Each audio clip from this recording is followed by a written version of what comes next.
Hello, this is the Auburn Light. I'm Mary. I give a conservative perspective about the world around me.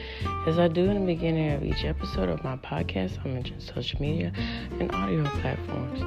And to add on, I'm on Substack. I write on Substack as a supplement to my podcast. Questions, comments, concerns would be greatly appreciated. And I appreciate all you listeners out there. Feel free to reach out to me through social media, will be linked in this episode, and email, and also give me a rating.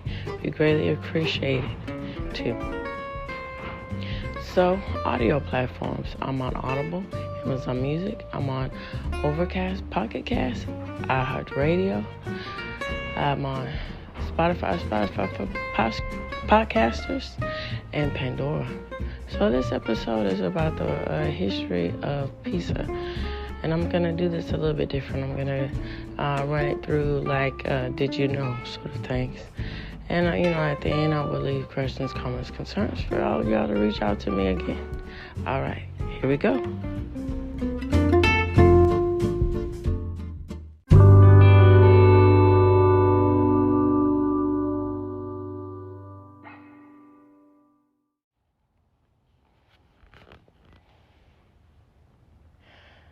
So the actual word pizza was first introduced in 997 AD in Gaeta, Italy, and successfully in different parts of Central and South Italy. While pizza has been eaten in Italy for centuries, it was not until after World War II and when pizza became more popular in America that it became really popular in Italy. In one of its many forms, pizza has been a basic part of the Italian diet since the Stone Age.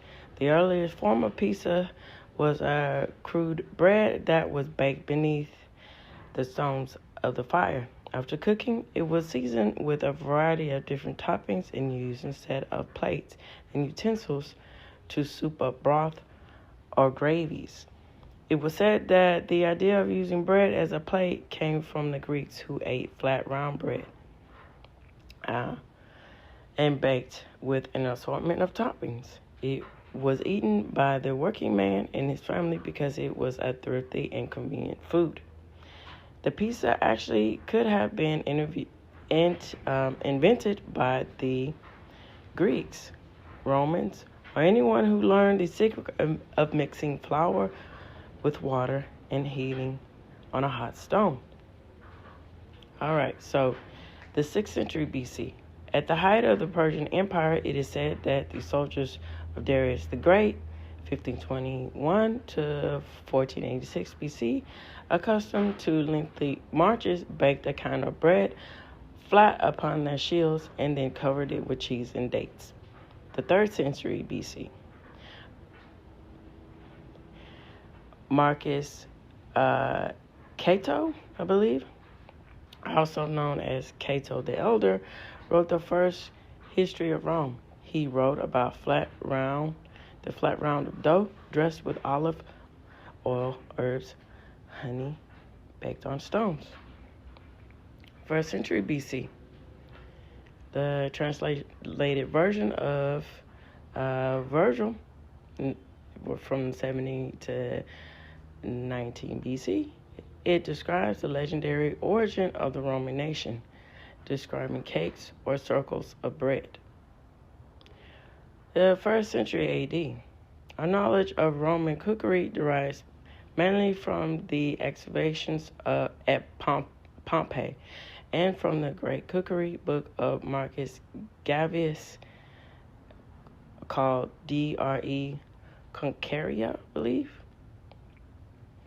He was a culinary expert from his writings. He provided us with information on ancient Roman cuisine. It is recorded that so great a love of food that he poisoned himself for fear of dying of hunger when his finances fell into disarray. The books also contain recipes which involve putting a variety of ingredients on a base of bread, a hollow-out loaf, The recipe uses chicken, meat, pine kernels, cheese, garlic, mint, pepper, and oil, all ingredients of the contemporary pizza. The recipe includes the instructions, something Roman, which translates to cool and snow and serve. Now, 70 A.D.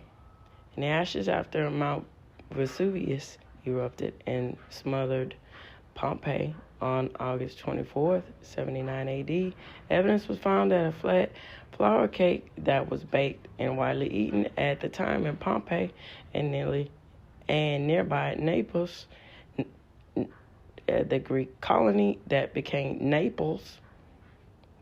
Evidence was also found at Pompeii of shops completed with marble slabs and other tools of the trade, which resembles the conventional pizzeria. 16th century. In 1522, tomatoes were brought back to Europe from the New World, Peru. Originally, they were thought to be poisonous, but later the poor people of Naples added the new tomatoes to their yeast dough and created the first simple pizza as we know it.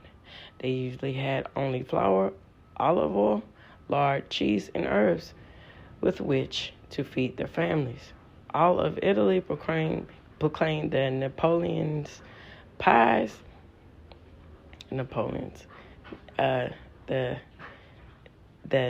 from Naples pies to be the best at that time. The tavern of where they of Quiriligo, I believe, sorry for the pronunciation, was a hangout for the Spanish soldiers of the victory.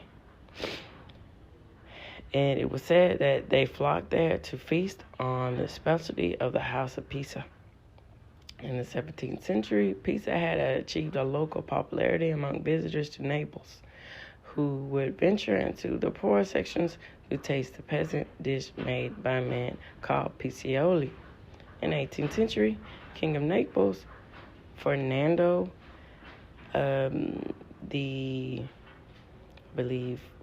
sixth, from 1751 to 1821, in his summer place, allowed his cook to bake a few pizzas in the oven, which his father, Charles II, had his famous porcelains fired. Pizza had become a favorite dish of Ferdinand's wife, Queen Maria Carolina Lorena, 1752 to 1814.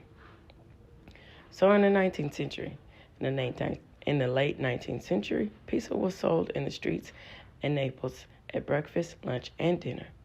It was cut from a large tray that had been cooked in the baker's oven and had a simple topping of mushrooms and anchovies. As pizza became more popular, stalls were set up where the dough was shaped as custom ordered. Various toppings were invented. The sauce soon developed into pizzerias and an open-air place for people to congregate, eat, drink, and talk.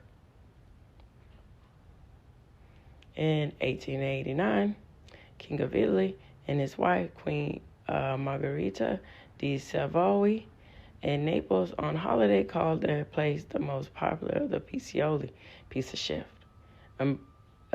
With King of Italy was Umberto I, 1844 to 1900. So, in the 20th century, for many people, especially among the Italian-American population, the first American pizzas were known as tomato pie. Even in the present 21st century, tomato pie is most commonly found in the northern west of United States, especially in Italian bakeries in central New York. Tomato pies are built the opposite of pizza pies. First the cheese, then the toppings, and then the sauce. All right, so this reaches the end of the hovering light. And you want to read more into this, of course, link will be right will be provided in this episode. Questions, comments, concern, please feel free to reach out to me through social media or through email. And then if you reach out to me through email, I will respond as quickly as possible. And all of that. And through social media, I will respond as quickly as possible and all that. So feel free to do so. All right. Take care now, and bye-bye.